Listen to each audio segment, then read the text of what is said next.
പത്തനംതിട്ട തിരുവല്ല പെരിങ്ങരയിൽ കാറിനുള്ളിൽ രണ്ടുപേർ വെന്തു മരിച്ച നിലയിൽ. കത്തിക്കരിഞ്ഞ നിലയിൽ കണ്ടെത്തിയ മൃതദേഹങ്ങൾ ആരുടേതാണെന്ന് തിരിച്ചറിഞ്ഞിട്ടില്ല.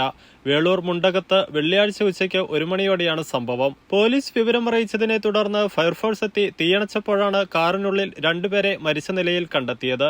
തുകലശ്ശേരി സ്വദേശി രാജു തോമസ് ജോർജിന്റെ ഉടമസ്ഥതയിലുള്ളതാണ് വാഹനമെന്ന് കണ്ടെത്തിയിട്ടുണ്ട്.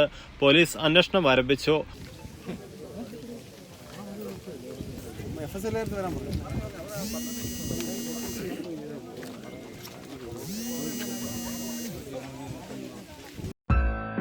MG-ITI കീഴൂർക്കുന്ന് ഇരിട്ടി. അതിവേഗം ജോലി നേടാൻ അന്താരാഷ്ട്ര അംഗീകാരമുള്ള കോഴ്സുകൾ. Mechanic, motor vehicle, draughtsman civil, national trade certificate ലഭിക്കുന്ന NCVT, NSQF കോഴ്സുകൾ. സർക്കാർ സർവീസിലും സ്വകാര്യ മേഖലയിലും ജർമ്മനി, ഓസ്ട്രേലിയ, കാനഡ തുടങ്ങിയ വിദേശ രാജ്യങ്ങളിലും അനേകം അവസരങ്ങൾ. Admission open.